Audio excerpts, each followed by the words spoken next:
집권 여당인 더불어민주당과 청와대, 정부가 6.13 지방선거 이후 첫 고위급 당정청 회의를 열었습니다. 민생 관련 경제 정책들이 핵심적으로 논의됐는데 이 자리에서 다음 달 시작되는 근로시간 단축과 관련해 6개월 계도 기간을 두는 것으로 확정됐습니다. 국회 취재기자 연결합니다. 임성훈 기자. 네, 국회입니다. 네, 다음 달부터 근로시간 단축이 시행이 되는 건데요. 당정청이 6개월 계도 기간을 두기로 했군요. 네, 그렇습니다. 오늘 아침에 민주당 추미애 대표와 장하성 청와대 정책실장, 또 이낙연 국무총리와 김동연 경제부총리 등이 국회에서 고위 당정청 회의를 열었습니다. 특히 이제 이 자리에서 다음 달부터 시행되는 근로시간 단축에 대해 올해 말까지 6개월 동안 계도 기간을 두기로 했습니다. 근로시간 단축으로 인한 충격을 최소화하기 위해 노동시간 단축에 대한 행정지도나 감독을 처벌보다는 계도 중심으로 하기로 한 겁니다.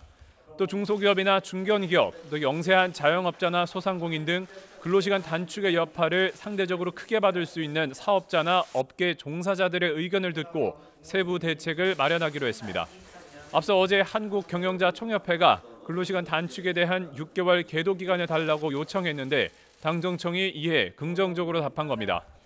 이와 함께 당정청은 최근 고용이나 소득 분배 지표가 나빠지는 데 대해 엄중히 보고 있다고 밝혔습니다. 그러면서 소득 주도와 혁신 성장 정책에 따르는 단기적인 부작용을 보완하는 노력을 강화하겠다고 말했습니다. 이 밖에도 남북 연락사무소 설치와 이산가족 상봉 등 남북 정상회담과 북미 정상회담의 후속 조치에 대해서 당정청은 논의했습니다. 자, 야당 얘기도 좀 들어보죠. 자유한국당 김성태 원내대표 자신의 쇄신안을 계속 밀고 나가겠다, 이런 의지를 연이어 강조하고 있죠. 네, 그렇습니다. 한국당의 당대표 권한대행을 맡고 있는데요. 김성태 원내대표가 오늘 아침 여러 라디오 방송에 잇따라 출연했습니다. 자신의 혁신안을 흔들림 없이 밀고 나가겠다는 의지를 밝혔습니다. 특히 앞으로 꾸릴 혁신 비상대책위원회와 관련해서 당을 성역 없이 수술할 수 있는 결단성과 또 통찰력을 갖춘 인물을 비대위원장으로 모시겠다고 밝혔습니다. 또 혁신 비대위를 구성하기 위한 준비위원회를 별도로 조직해서 시간이 들더라도 한국당을 제대로 혁신할 수 있는 환경을 만들겠다고 말했습니다. 또 자신이 전당대회에 출마하거나 비대위원장을 맡아 당권을 잡는 일도 없을 거라고 선을 그었습니다.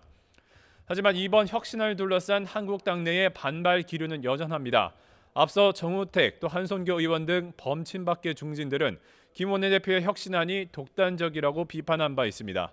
여기에 바른정당 출신 복당 의원들이 김 원내대표를 중심으로 모여서 당을 장악하려는 것이 아니냐는 의심의 눈초리도 거두지 않고 있습니다.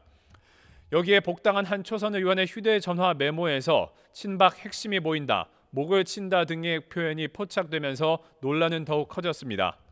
혁신안을 계기로 친박계와 비박계 간의 해묵은 계파 갈등이 또다시 불거지는 것이 아니냐는 우려도 나오고 있었는데요.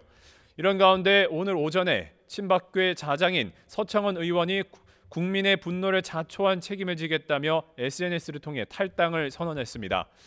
이번 혁신안을 둘러싼 내부 혼란이 서청원 의원의 탈당을 계기로 정리되는 계기가 마련될 수 있을지 관심이 쏠리고 있습니다. 네, 또 다른 보수 야당인 바른미래당도 참패 후유증 수습하기 위해서 지금 워크숍 중인데 의견이 좀 모아지고 있습니까? 네, 어제와 오늘 바른미래당이 야영장에서 워크숍을 진행했는데요. 지금은 끝났습니다. 이 자리에는 창당 주역인 안철수 전 서울시장 후보와 유승민 전 공동대표가 참석하지 않았습니다. 이 자리에서 참석자들은 지방선거 참패 원인을 분석하고 또 향후 당의 노선에 대해서 다양한 의견을 냈습니다. 보수와 진보, 중도 가운데 하나를 정하기보다는 구체적인 정책으로 당의 방향을 제시해야 한다는 의견도 나왔고, 당의 정체성이 무엇이냐고 묻는 의문을 풀어주기 위해서라도 노선을 확실히 짚어야 한다는 반론도 있었습니다. 어떤 결론이 났는지는 오늘 오후에 신용현 수석 대변인이 국회에서 발표할 예정입니다. 지금까지 국회에서 YTN 임성호입니다.